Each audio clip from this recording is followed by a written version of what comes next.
કારણ કે સમય છે ને સમય જ કરે છે. કોઈ કહેતું હોય કે મેં કર્યું એ વસ્તુ ખોટી છે. તમારો સમય હોય ને તમે બાપુ કરોડપતિને લાફો મારી શકો. શું કામ? તમારો સમય છે. અને જેથી સમય વ્યો જાય ને તેથી રાંકા તમને ગહી નાખે. લખવું હોય તો લખી લેજો. સમય બડા બલવાન નહીં પુરુષ બળવાન. કાબે અર્જુન ને લૂંટ્યો હોય ધનુષ ને હોય બાણ. એક ગાંડીવની પળસ પકડી અને આમ છૂટી મૂકે એટલે કુરુક્ષેત્રના મેદાનના પડ ધ્રુજે એવો બાપુ બાણા વળી અર્જુન ગાંડીવ ખંભામાં. અને હસ્તિનાપુર થી જેથી દ્વારકા જતો હતો ને તેથી ગાંડીવ ખંભામાં જ હતો તોય લૂંટાઈ ગયો. શું કામ? સમય વિયો ગયો. સમયની બલિયારી છે. આ તમે ઘણા બધા ભેગા થઈને આ બધું આયોજન કર્યું હોય પણ કોઈ એમ કહેતું કે મેં કર્યું એમ મનો રહેતો. એ સમય જ કરાવે. અને સમય ન હોય ને તો બાપુ એક વંટોળિયો આવે ને આ માંડવા બધા ઉડાડી મૂકી. તમે એનું પકડી ન હતો. સમય જ બાપુ કરાવે છે. કોઈનું કાંઈ પણ હાલતું હોય ને આ અમારો અત્યારે સમય આવ્યો. અત્યાર સુધી ધોકા ફેરવા અમને કોઈ સાંભળતું જ નહોતું. પાડોશીએ નહોતા સાંભળતા. હામા ગામમાં સાંભળે છે ત્યાં અમને એવું થાય કે અમારો સમય આવ્યો. એટલે સમય આવે બધાનો આવે પણ સમયને બાપુ સાચવતા આવડવું પડે. સમયને જીરવતા આવડવું પડે. એટલે મહાપુરુષો કહે છે એક સરદાર બાપુ એની વાણીમાં કહે છે કારણ કે ગુરુમુખ વાણી છે ને તમે બધા ગુરુમુખી છો ને એટલે મને એવું લાગે ગુરુમુખી છો તમે. એટલે અમુક ગુરુમુખી વાણીમાં તમને અનુભવ હોય અને સમજાય. અને ગુરુમુખ નહીં હોય ને એને મારી વાતો અમુક નહીં સમજાય. એટલે કદાચ સમજાય 2 દી પછી સમજાય પણ ગુરુ કારણ કે મને ગુરુ અમારા ગુરુ મહારાજે જ્યારે માણા બનાવ્યો છે મારે તો ગુરુના જ ગાણા ગાવાના હોય. કારણ કે આ તમે બધા મને સાંભળો છો મારા ગુરુનો પ્રતાપ છે. બાકી મારી એવી કોઈ હેસિયત નથી કે હું કોઈને સલાહ આપી શકું કે હું કોઈ એવી જ્ઞાનની વાત કરી શકું. મેં કોઈ બાપુ વેદ શાસ્ત્ર પુરાણ રામાયણ ભાગવત ગીતા કાંઈ વાંચ્યું નથી. અને આ દુનિયા જ મને શીખડાયું બધું. ખટારો હાંકતા હાંકતા બધી આખી દુનિયા રખડ્યો અને એમાંથી જ મને બધું મળ્યું.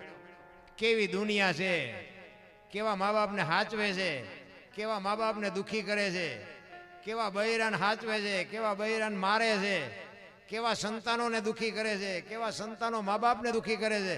આ દુનિયામાં બાપુ મેં મારી જાત અનુભવથી આ બધું જોઈને મેં કીધું છે કે બાપુ જિંદગીમાં કરવાનું કરજો, ન કરવાનું ન કરતાના શરીર જેથી થાકશે ને તેથી રોતા નહીં આવડે. રોતા આપણે આપણા મા બાપને આશ્રમમાં મૂકી આવ્યા હોય અને આપણું શરીર જ્યારે વૃદ્ધ થાય પછી આપણા સંતાન પાસે આપણે આશા રાખવી કે મારો દીકરો મને પાણીનો લોટો ભરી દે, મારો દીકરો મારું બાવડું પકડે. આ કેટલું વ્યાજબી છે. એ આશા ખોટી છે. અને એ છોકરાએ જોયું ન હોય. તમે તમારા બાપા નથી હાચવ્યા હું શું તમને હાસું. છોકરા ગુજરાતીમાં જ કહી દેવાનું. અને હવેના છોકરા તો બધા કોમ્પ્યુટરમાંથી ડાયરેક્ટ આવે. તમે જુઓ એમને કાંઈ શીખડાવવા પણ છે જ નહીં. બધું શીખીને જ આવવાના પાદરા.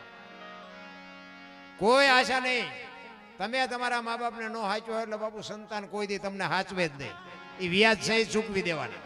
84 લાખ યોની છે ને એમાં આપણે જે જોઈએ ને બધાને જોઈએ. ખોરાક, હવા, પાણી, ટાઈટ, તડકો, વરસાદ આપણને જે લાગે ને આ બધું કૂતરા, કાગડા, ભેંસું, ભૂંડા બધાને લાગે. આપણી જનેતા આપણને જેટલો પ્રેમ કરે ને એટલો જ એના બચ્ચાને પ્રેમ કરે. પક્ષી હોય, પક્ષી એક ઈંડું મૂકે, ઈંડાને સીવે એમાંથી બચ્ચું બહાર આવે ને એટલે આપણી માં જેમ મોઢામાંથી કાઢીને ખવડાવે ને એમ બાપુ બહારથી ચણ લઈ આવી અને એની ચાંચમાં આપી અને પક્ષીને મોટું કરે. એના બચ્ચાને પહેલા ખવડાવે, પછી મોટું કરે ને પછી પાંખું આવે ઉડતા શીખડાવે. એ ઉડતા શીખડાવે ને ઉડતા આવડી જાય ને પછી એમ કે તું તારા રસ્તે હું મારા રસ્તે. પછી એનું કોઈ કુટુંબ પરિવાર ન હોય. કોઈ દી કોઈનું કુટુંબ ભાડ્યું. કૂતરા, કાગડા, ભેંસું, ભૂંડા હોય. કોઈ કે અમારી હાળી છે ને અમારો હાડું છે ને અમારા હારા છે ને કોઈ ઘૂંસ. આ ઘૂંસ તો આપણે નથી કરી બધી. આપણે ઘૂંસ કરી હોય તો આપણને નડે ને તાર. કોઈને બાપુ કઈ છે જ નહીં. બસ એના રસ્તે હું મારા રસ્તે. કોઈ સાંભળ્યું કે પાડો સરવાઈ ગયો ને ભેંસાટું પૂળો લેતો આવ્યો સાંભળ્યું? લાવે જ નહીં. એને ખબર હોય ભેંસ ભેંસ નહીં કે ભેંસ ના રસ્તે ને આપણે આપણા રસ્તે. ખરેખર બાપુ આ છોડી દેવાની જરૂર હતી પણ આપણે ઠેઠ સુધી છૂટતું જ નથી. હજી કંઈક કરી લો, હજી કંઈક કરી લો. આ માયા છે ને બાપુ એ જ મોટી વાત છે. ને કે માણસ જન્મે ને 1.5-2 કિલોનો હોય અને 60-80 100 વર્ષ જીવે ને પછી મરી જાય અને શમશાનમાં લઈને હળગાવી નાખો, પછી રેખ્યા ભેળી કરીને જોખો ને એટલે 1.5-2 કિલો જ થાય. વાતમાં કાંઈ છે નહીં. આ વચ્ચે ઠેકડા મારવાનું છે નકર. આ 1.5-2 કિલો શરૂઆતમાં છેડે 1.5-2 કિલો, બાકી વચ્ચે મેં આમ કર્યું, મેં આમ કર્યું, મેં મકાન બનાવ્યું, મેં ગાડી લીધી, મેં બંગલો બનાવ્યો, તો જાવ તો લેતા જજો ને બીજા વાપરશે. અરે કાંઈ છે નહીં રામ, હળવા ફૂલ થઈ જાવ ને કાંઈ વાતમાં છે જ નહીં. પણ એવા બુદ્ધિના ગાળિયા થયા છે ને ભાઈ, મેં કર્યું, મેં કર્યું, મેં કર્યું જ કરે છે ભાઈ. એક ભાઈ આમ દિવાલમાં ઊંથી ખીલી ખોડતો હતો, ઊંથી માથું દિવાલ કોઈને અણિયું કોઈ હસોડિયું મારે અને રિયો રિયો બબડે. એ કે કારખાના વાળામાં બુદ્ધિયું જ નથી કે ઊંધિયું ખીલ્યું કાઢ્યું. એનો ભાઈ અહીં ગયો કે હું કે એ કે ખીલ્યું જો ને એ કે ઊંધિયું કાઢી કારખાના વાળા. એનો ભાઈ કે તારામાં બુદ્ધિ નથી. એ કે કેમ? એ કે આ દિવાલની ક્યાં છે? આ દિવાલની છે. બોલો, અહીંથી પકડીને લઈ ગયા અહીંયા જઈને કે હા આણી તો આઈન પાઈ, હું તો અહીંયા મતતો હતો. અહીંયા બાપુ સમાધાન થતું હતું, પણ ન કરીએ કે અહીંયા જો ખીલી ફેરવી નાખી હોત ને તો અહીંયા સમાધાન થતું હતું. આખી જિંદગી દિવાલો ફેરવી પણ ખીલી ન ફેરવી નાખી. મારી ખીલી ફરે ફેરવો દિવાલો નથી. એવા જ નથી આપણે આપણા સમાજમાં નથી જોતા. અને એવા કઈ કામ હોય ને એમને આગળ જ રાખવા પડે. હોળીના નાળિયેર કોઈ નકર આખું કામ બગાડે. એમને અહીંયા મોઢા આગળ જ ગુડવા પડે. નકે કાંઈ બાપુ તમે જોવો ને તો ઘરમાં કોઈ આઠાના જેટલી કિંમત ન હોય, પણ તોય આપણે કહેવું પડે ઓલે અમારા કાકા હોય એમને અહીંયા આગળ રાખજો, નકરી આખો વરો ઊંધો નાખશે. કોઈ ન પૂછતું હોય બાપુ, બૈરું ન પૂછતું હોય, છોકરા ન પૂછતા હોય, પણ એવી ખંભે ખેડી નાખીને રખડતા હોય કે હમણાં મને બોલાવશે જ તે. અને બોલાવાય પડે ને કે મારીને ઊંધું મારે. કાંઈ છે નહીં રામ. તમને જગત મોટા કરે, તમારી હાથે મોટા થવાનો કોઈ મતલબ જ નથી નારાયણ. એટલા જ માટે બાપુ મહાપુરુષોએ વાણી રૂપી તમને મને બાપુ પ્રસાદી આપી છે. જો ખાતા આવડે ને જીવનમાં બાપુ રામ નામની ઔષધિ જો ખરી નીતિ છે ખાય, અંગ પીડા એને કોઈ દી આવે નહીં, પછી મહારોગ મટી જાય. આ દુનિયામાં ગોળ બંગાળનો રાજા ગોપીચંદ 92 લાખ માળવાનો ધણી ભરતરી 7-8 પેટીઓ ખાય ને તોય ન ખૂટે બાપુ. સાધુ બની ગયા. આપણે સાધુ નથી બનવાનું, પણ આપણે બાપુ એક આંગણે અભિયાગત કોઈ આવે, કોઈ અબોલ જીવ આવે અને બટકું રોટલો તો આપી એક ન આપી એકી. આ તો માગણ આવે તો ડેલી વાડી કરે, આગળ જા આગળ, આગળ જા આગળ. હવે આગળ ઠેઠ સુધી તારા જેવા છે, ચાય ચા બટકું રોટલો દે ને ભલામણા, પણ નથી હુજતું. આ કોઈને ભીખ માગવી ગમતી નથી નારાયણ. પણ કાંઈક આંગણે બંધાવો, પરબડી પંખી પાણી પી જાય, એમાં કોક દી આવશે હંસલો, તેથી પરબડી પવિત્ર થાય. બાપુ રોજ ન આવે પણ કોક દીક મારો નાથ તમારી ઝૂંપડી સુધી આંટો કરી જાય ને તેથી તમારો બેડો પાર થઈ જાય. બાકી આ બધું છે ને હાવ મફત છે, હાવ નોર્મલ છે, પણ આપણા ભાઈ કઠણ છે એટલે નથી હૂજતું. આ નકર હું તો આપણા ગઢાએ બાપુ ભૂખ્યા ને કોઈ દી પાસા કાઢ્યા જ નથી ને ખાવા પૂરું હતું જ નહીં, તોય એક ટેકનું હોય ને તોય બાપુ એ માગણ ને આપી દે. ઈ પુણ્ય છે ને ઈ અત્યારે ઉગી છે. આપણે બધા જે જલસા કરી છે ને એ આપણા ગઢાના પુણ્ય છે એટલે આપણે જલસા કરી છે. બાકી આપણું જેટલું પુણ્ય છે તો આપણી પરજા વાંય કેવી થાય એના ઉપર ખબર પડે. તમને પડતા હોય તો બરોબર છે. આ ભાવની વાત કરે, કર્મની વાત કરે, એમાં મને નથી હૂજતું. આ ભક્તિ કરે એવડે દુખી છે, લ્યો દુનિયાના બૂસ મારે એ સુખી છે. તો શું આપણે શું કર્મનું શું સમજવું? રામ જેવા રામને આપણે દીવો અગરબત્તી કરી રામજી મંદિર બનાવી, એમને 14 વર્ષ વનમાં રખડવું પડે, તો શું એનું કર્મ શું હોય છે? મિથિલા નરેશની દીકરી બાપુ માં ભગવતી સીતાજી જ્યાં સુધી બાપના ઘરે હતા ને ત્યાં સુધી બાપુ એક દુઃખનો નહોતો ઉગ્યો. અને અયોધ્યાના મહારાણી બન્યા ને પછી આ દુનિયા છોડીને ગયા ને ત્યાં સુધી બાપુ આખી જિંદગીમાં હારો દી ન ઉગ્યો. દીકરીનું શું કર્મ હશે? આ બધા કર્મની વાતો કરે. હું તો અમુક ના આવા દાખલા દઉં તો આવડા અમને શું એમને શું બાવળિયા વાવ્યા હતા અમને આ ભોગવવું પડ્યું. દ્રૌપદીના ચીર લૂંટાતા ત્યાં કોણ નતું? આખી દુનિયાને ખબર છે. કાળના જડબા ઝાલીને ઉભા રાખે એવા પાંડવો હતા. એ દીકરીનો ગુનો શું હતો બધાને ખબર છે. શું એ દીકરીનું કર્મ શું? તમે વિચાર તો કરો. આખી દુનિયા જેને બનાવી હોય, આખા અખિલ બ્રહ્માંડનો માલિક, વિશ્વનો સર્જનહાર કૃષ્ણ પરમાત્માને ખબર ન હોય કે આ બેસ તો ભીલ મને બાણ મારશે એને ખબર ન હોય? ભીલના બાણથી બાપુ મારા નાથને વિંધાવવું પડ્યું, એનું કર્મ શું હોય છે? અરે થઈ થાવીને થાશે આવો ત્રિકાળ જ્ઞાની મહાપુરુષ ગંગાનો પુત્ર ભીષ્મ છેલ્લે બાણની પથારીમાં હોવું પડ્યું. યમના દૂત જેને લેવા આવે અને યમના દૂતને એમ કે અત્યારે વિયોજા 6 મહિના પછી આવજે, પોતાના મૃત્યુને રોકી શકે એવો સમર્થ ને સિદ્ધ પુરુષ ગંગા જેવી બાપુ જ્યાં માં ભગવતી જનેતા હોય એવો આ દીકરાને છેલ્લે બાણની પથારીમાં હોવું પડ્યું. એનું કર્મ શું? એટલે આમાં આપણને ટપા નથી પડતા, પણ આપણે કરાય સારું કામ, બીજું કઈ નહીં. જે ભોગવવાનું આવે એ ભોગવશું. બાકી સારું કરી એટલે આપણને કઈ તકલીફ ન આવે એ વેમમાં ન રહેતા. આ બધા સારું કરી કરીને જ્યાં તોય હલવાના. એટલે કર્મની ગતિ બાપુ અઘરી છે. આ ભવની ઓલા ભવમાં આમ ને ઓલા ભવમાં આમ ને આટલા બધા બેઠા છો, તમારે જવાનું ગમે હોય, આવ્યા છો ક્યાંથી મને કોકને ખબર હોય તો હું શું વાત કરો? તમે આવ્યા છો તો ખબર હોય જો ને. જો ભવની વાર્તા એવું કરતા હોય, આપણે જવાનું તો ગમે હોય, હાલો ને જવાની આપણને કદાચ ન ખબર હોય, પણ આવ્યા એ તો ખબર હોય ને ક્યાંથી આવ્યા.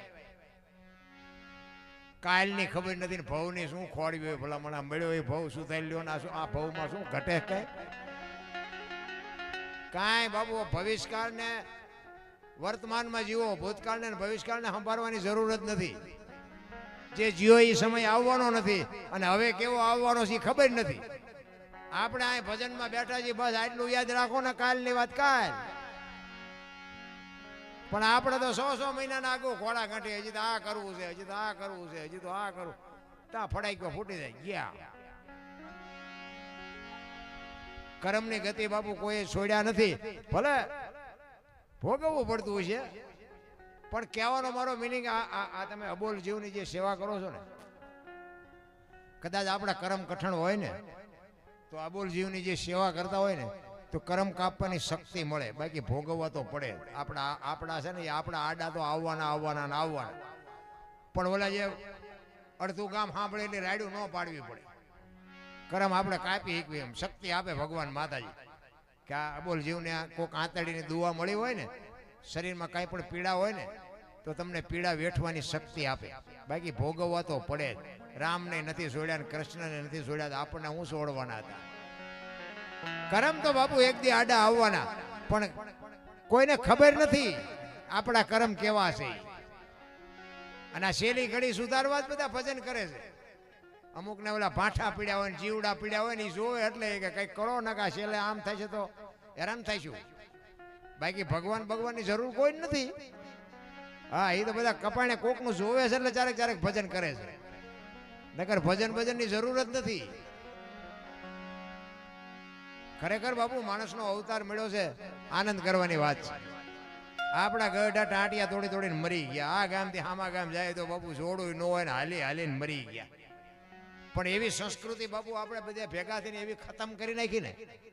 પેલા તમે જોવો ને તો ભેંસું ઊભી ખાતી હતી, માણા બેઠા ખાતા. અત્યારે ભેંસું બેઠી ખાય છે ને માણા ઊભા ખાય. ડીસું લઈને રખડતા હોય. થોડાક ભાત નાખજે, એક ભજીયું નાખજે, ભિખારી જેવી જિંદગી કરી નાખી. બોલો તોય પાછા કે મેરા ભારત મહાન. એટલે ખટારાના ઠાઠે લખે ભારત મહાન ન થાય. તો આપણે સુધરવું પડે. નકરું દિવાલમાં લખે ભારત મહાન થઈ જાય. ચોખ્ખું ઘી બજારમાં નથી ખપતું. આમ રાડ્યું પાડો ને ચોખ્ખું ઘી છે, ચોખ્ખું ઘી નથી ખપતું. દારૂ બાપુ બાવળિયા બેસે 2 લીટરના પીપડા ખપી જાય. નથી દેખાતું આપણને? આ આપણી સંસ્કૃતિ. ને ઓલો દારૂ વાળો જાહેરાત કરીએ કે હાવ સાનો માનો વેચતો હોય તો 2 લીટરના પીપડા ખપી જાય છે. જો ખોટું હાલ્યું. સિગરેટની, બીડીની, પાનની, માવાની, દારૂની જરૂર નથી. પણ એવડે જે પીવે છે ને જે ખાય છે ને એ બધા રાંકા છે, જે વેચે છે ને એ બધા બિલ્ડિંગો બનાવીને બેઠા છે. જે વેચે છે એને બાપુ મોજ છે.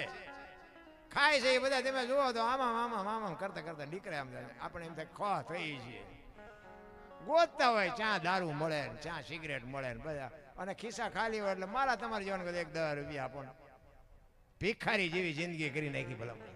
વ્યસનમાં તમે જોવો તો પાંગળા થઈ ગયા, પાંગળા. સંસ્કૃતિ આપણી ખતમ કરી નાખી ભલા. આપણા ગરડા થીગડા ઉપર થીગડા મારી મારીને જીવતા હતા. અત્યારે કોઈએ થીગડા વાળું કપડું પહેર્યું મને દેખાડો તો અત્યારે ફાટલા પહેરવાનું ચાલુ થયું. એટલે જીન્સમાં જુઓ માથા વ્યા જાય એવડા એવડા ફાંકા. એટલે આવા તો અમે પહેરતા હતા, ખબર નહોતી આવું ટાણું આવશે ને કે અમે હાસવીર રાખ્યા હોત તો અમે પહેરા. અરે જોવો તો ખરા સંસ્કૃતિ. એક આંગળી જાય એટલું ફાંકું હોય ને, આપણી માં એમ કે લાય લાય બેટા હું 2 ટાંકા લઈ દઉં. આ આપણી સંસ્કૃતિ હતી. દેહના પ્રદર્શન ન હોય મારા બાપ. આ ફાઇટના પહેરી નીકળે એ પાછા હારા વાળા કે બધા કે હા પૈસા વાળા. એટલે આ અડધો હોરો દેખાય છે શું પૈસા વાળો. પણ હાયલું છે ભલા મને શું કેવું.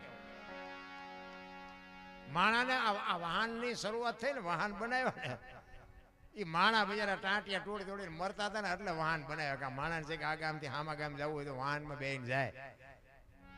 તો અત્યારે તમે જોવો ને તો ભેંસું વાહનમાં જાય છે. માણા સવારમાં 5 વાગ્યામાં મોટા મોટા સડા પહેરી રોડે હાલ્યા જતા હોય.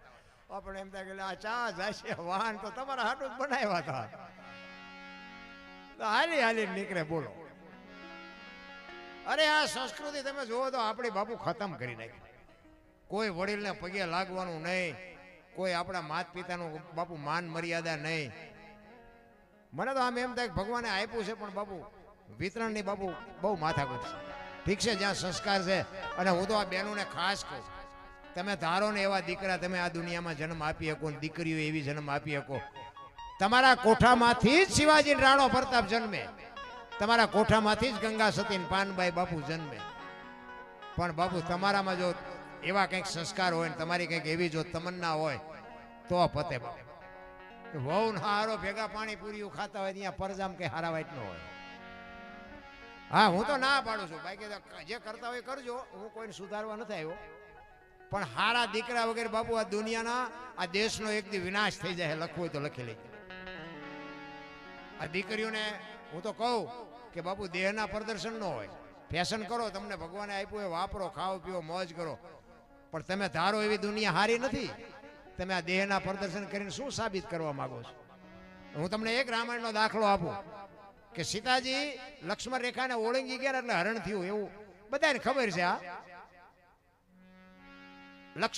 લક્ષ્મણે રેખા દોરી અને માને કીધું કે ભાભી સાહેબ તમે આ રેખાને ટપતા નહીં, અને પછી વ્યાઈ ગયા. હવે એ રેખા ટપી ગયા ને અને હરણ થયું. તો તમે એમ માનો છો કે સીતાજીમાં શક્તિ નહોતી? રાવણ એ માં ભગવતી સીતાજીને રાવણ લઈ જઈ શકે એવી રાવણમાં એવી શક્તિ હતી? શક્ય જ નથી. મિથિલા નરેશની દીકરી બાપુ અગ્નિનો ગોળો હતો. રાવણ માથે એક દ્રષ્ટિ પડે ને, રાવણની રાખ આ દુનિયામાં ન પડે બાપુ. એ ભગવતી જોગમાયા હતી. પણ એ આજની દીકરીઓને બાપુ કેળો પાડ્યો કે જે કે ઈ ન કરે ને જે લક્ષ્મણ રેખા ટપી જાય ને એનું દુનિયામાં હરણ જ થાય બાપુ. દીકરી હોય, માં હોય, બાપ હોય, ભાઈ હોય કે દીકરો હોય, જે લક્ષ્મણ રેખા ટપે એનું આ દુનિયામાં હરણ જ થાય. રાવણ મરી ગયા એમ મનો રહેતા, ગામો ગામ છે. હા રાવણ તો છે જ, એમ તો બધે જાય અમને ન ખબર હોય. જે બાપુ કીધા પ્રમાણે નો રહે અને કીધા પછી જે ટપી જાય ને એનું બાપુ આ દુનિયામાં કોઈ આંગળી ન પકડે. લખવું હોય તો લખી લેજો રામ.